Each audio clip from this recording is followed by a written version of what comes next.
Well, maybe you haven't bought the Bratz dolls, but I'm sure many of you have heard of the other corporations. All of these corporations are transnational corporations, which is part of globalization, the connection of world's markets. Part of globalization is outsourcing, which is the transfer of production processes. When outsourcing takes place abroad, it's called offshoring. Now, as a consumer, all of you are affected by offshoring. I'm sure many articles of clothing that you are wearing are not made in the U.S. Currently, I'm a student at Mizzou, and my major is international business. I've been interested in international business ever since I was 9 and found out business is where the money's at. And I hope to have a career in international law where I can establish companies abroad, and which brings me to my dilemma. On one hand, offshoring is a much-needed tool for businesses, and on the other hand, it can have a negative impact on many individuals.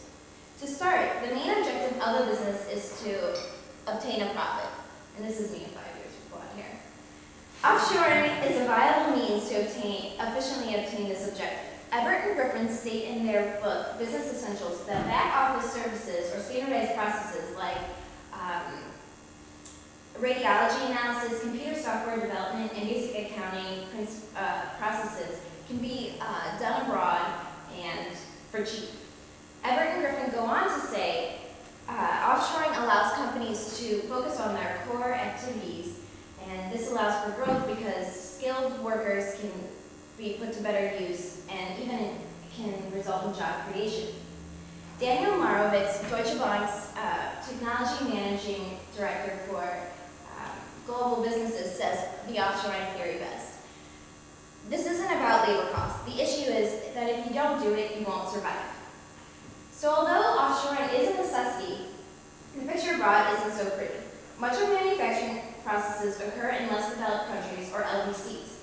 In 1998, the International Labor Organization, or the ILO, which is the UN specialized agency, agreed that all countries should respect 4 main international standards of labor, which form the Declaration of Fundamental Principles and Rights at Work. And these include freedom from forced labor, non-discrimination, abolition of child labor, and freedom of association, and the right to organize and bargain collectively. The problem is that these international standards are hard to implement in LDCs because their governments are unstable and often poor.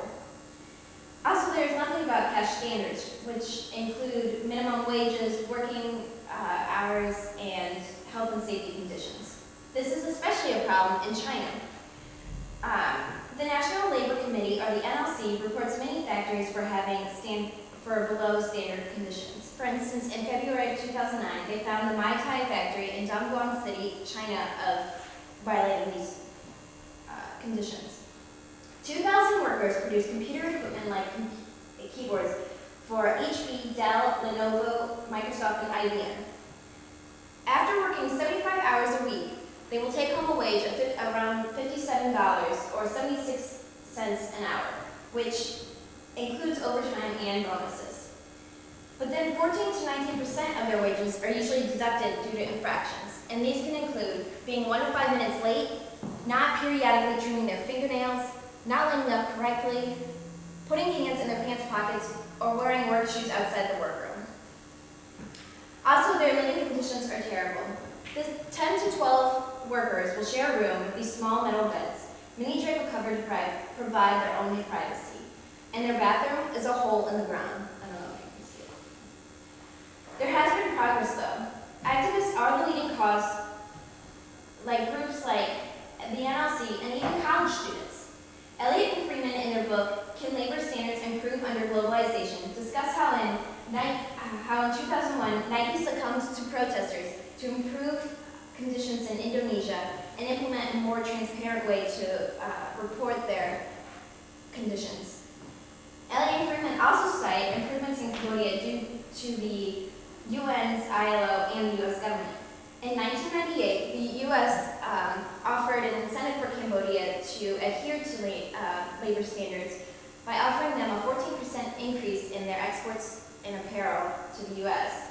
So this led to Cambodia monitoring their business, their working conditions better, and also its first minimum wage of $45 a month in July 2002.